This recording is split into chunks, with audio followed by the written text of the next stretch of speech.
Today I thought I'd take a stroll down to the seafront where I live in Worthing in West Sussex and talk to you instead of sitting on the chair. I thought I'd just take you out like I did the other day when we went out into the countryside. It's the weather has warmed up a lot, the sun is shining, and it's just nice to get out, and I'm going to be getting out in May and beyond, assuming something terrible happens, although I have a sneaky feeling something's going to happen in May, between May and June. But the theory is to get out. I've been doing loads of interviews, as you will have known, and I'm deliberately coming to the end of those so that I can get out in my converted van and enjoy the countryside. So just taking a little walk, and I just felt inspired to come and have a chat to you, show you a bit of the sights where I live. It might be a bit blowy down there on the seafront, down in Worthing. I can feel the wind whistling past me, and if it is, I may then take a different journey altogether, just to avoid too much blowy on the microphone.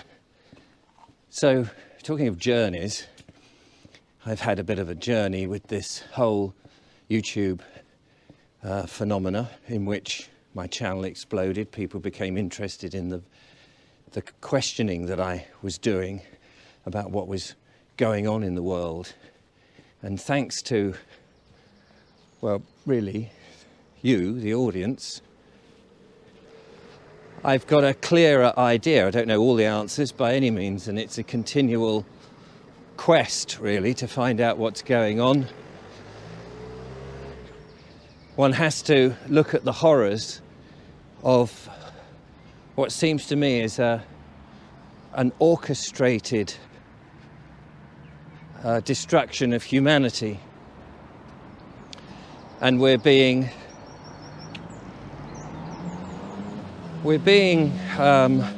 you may find I'm sometimes a bit inarticulate here because I'm thinking on my feet, but I think we're being manipulated very cleverly, very subtly, although perhaps in recent times not as subtle as you might imagine, because people are noticing, people are waking up, people are talking about these things. So just got to cross the road here. People are aware of there's something wrong. We went through the last 3 years after that global event in which I think a lot of people were succumbed by the government's and the mainstream media's propaganda. And I think a lot of people now are thinking, I don't know that I should have done that. And as I said in one of my videos, I think we need to be able to save face. I'll just show you where I'm walking here, and at the same time make sure that the audio is actually recording on the device. Just walking down here. This isn't the most attractive part of Worthing, but it's the most direct route for me from where I live, and it's lovely to get down to the seafront. It's just after 8 o'clock in the morning here on a Saturday morning, so everything's just waking up, which is very nice to see. And that's one of the things I wanted to express, really, is despite the horror that we all know, the world is still turning. And I often get reminded of that paragraph in The War of the Worlds. I've quoted this before, and I must go back and actually read the bit so I can say it more verbatim, but I'll paraphrase. When the Martians landed on Horsted Keynes, and there was a turning of the cylinder that was in the pit, and the Martians came out and they made their first strike, not on the tripods, but they just out of the pit, the crater that had formed from their cylinder. They did the first death ray, and a few people killed, and of course it made the newspapers and all the rest of it. And the author, H.G. Wells, said that he then went back into the town, and he said he was surprised how life just had carried on. It was a retrospective thought. It was interesting how, even though there were Martians, everyone just went about their business as if it was just an ordinary day. And I feel that every time I come down into the town and I see people walking about doing their things as if life is just ordinary and everyday, and yet insidiously around us the infrastructure for our prison is going down. You see them digging up the roads and putting in new fibre, special high fast super fibre for a super fast internet, which you think, is that where the 5G masts are going to be connected into? Is that where the cameras are going to be connected into? Is that super fast fibre for us to use, or is it for the authoritarian government to be able to spy on us? Is the infrastructure going down? Could be. I'm not saying for sure, but they are going to, they want to push us into these 15-minute cities. This is the plan. So I think I made a video, somebody criticised it, but I tried to explain myself. I made a video saying don't build the prison, and I was saying, the ordinary everyday people who are going to be affected by this prison are building it, and that's a shame. Here's one of my favourite little places, and there he is, look, wave to the camera. There we are, give him a bit of publicity. The Garden Pantry Catering Company. Julia and I often nip in there for a cup of coffee every now and again. Looks like in Steen Gardens. Here we go, look.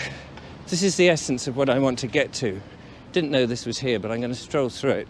Setting up is a typical English type event. It's not ready to go yet, but have a look at this. We've got the little gazebos and marquees and things, and then rides for the kids.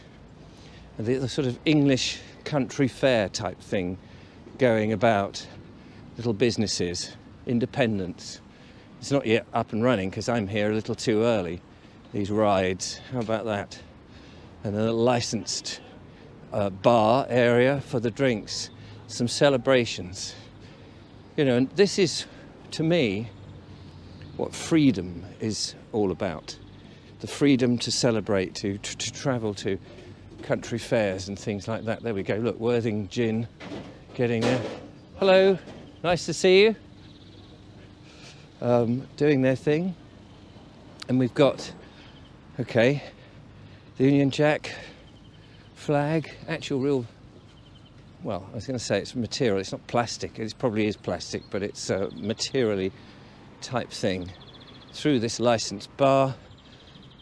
And then this is obviously the hub down here where the MC and various events will take place.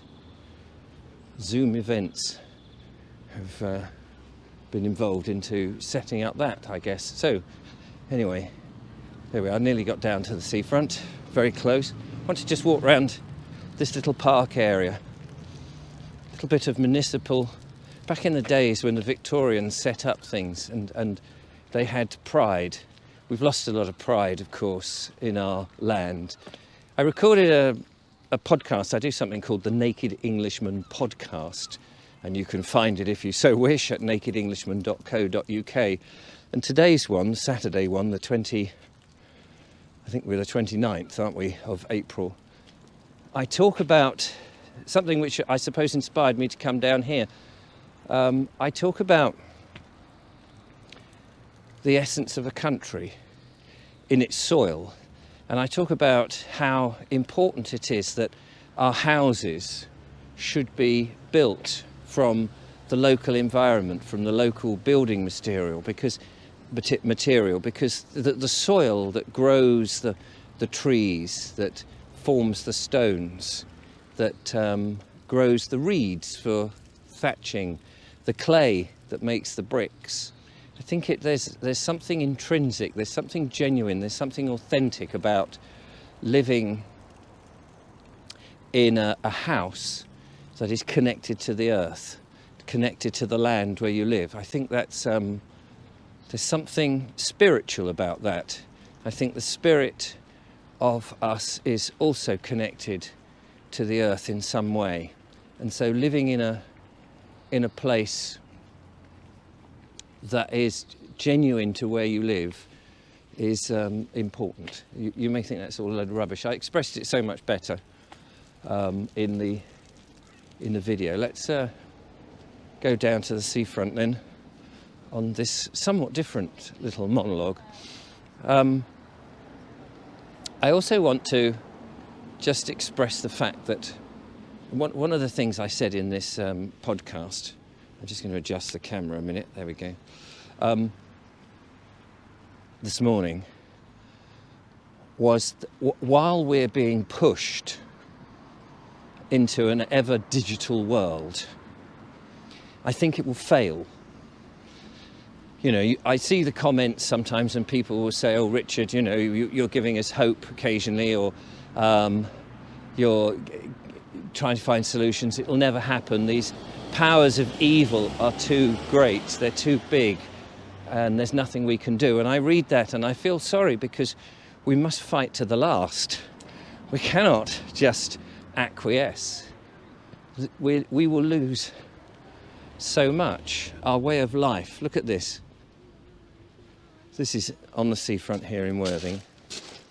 Just clamber through. We have the pier behind and a fishing boat just there. Look at that. It's, to me, this is a symbol, again, of a way of life, a symbol of freedom, a symbol of life itself.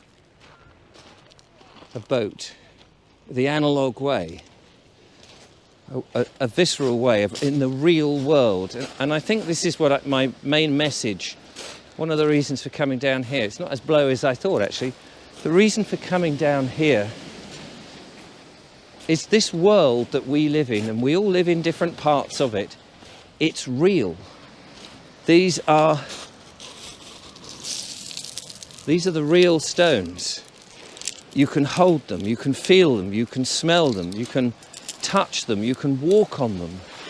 That is a real sea. That is the English Channel that gets into an ocean. It has a rhythm, it has a mood, it changes every day. I could come down here every day for a month, and each day would be slightly different. And there is a symbol of man and his achievements, putting a pier out into sea where steamboats, paddle boats could come and bring travellers, people, tourists, day trippers on a conveyance on the sea, and they could come and they could enjoy it. How long have we done? Always aware of the time. It's real. All of this, it's just real, solid. It's not a digital world. It's not a second-hand world. It's not a made-up world. It's not a plastic world. These are real elements, part of a world that we must hold on to. And all of this is about, in a way, we are part of this world. We are and should be and will remain free as an animal species, if you like, to roam around this world, to make our houses. That we are ruled, judged, given a fake legal system, that we are hemmed in, monitored, captured, turned into a digital ID, that we could be anything other than a human, than a real thing, flesh and blood, a spirit with a body that moves about and enjoys this life, that we could entertain that could possibly be something that is desirable, is a complete anathema to me. And I just want to say, really, that no matter how bad it gets over the next year or so, no matter that we are being ever more curtailed and, what's the word I'm looking for, when you shunt animals into, corralled. Although we're being corralled, we're being influenced, we're having propaganda thrown at us, the lies, the continual lies of what we shall have and whether we'll be happy having it or not having it. We have to resist this. We have to get out into this amazing world. We have to get back to the ground, to the soil, to the land, to the real things, the analog way. The irony is I'm using digital technology to tell you to go back to the analog way. And I'm not telling you what to do. I'm saying my opinion. For this world to continue to have meaning, to be authentic, to be genuine, to live a life how we should live, we need to get back to real stuff. Use the technology for us, like I am today. But let's not be ruled by it. Let's not be manipulated by it. That we are free to think, free to educate ourselves, and free to express ourselves and to be part of this world. Sounds all very ethereal and mystical and nonsense, doesn't it? But I just wanted to say that really in today's vlog. I just wanted to say how extremely important it is that we do that. And as I say, this here is a symbol of our freedom. And there you are. So I'm going to leave you with a shot of this remarkable boat and our remarkable pier at the edge of the English Channel. And I hope some of this has meant something to any of you out there. And thank you for watching.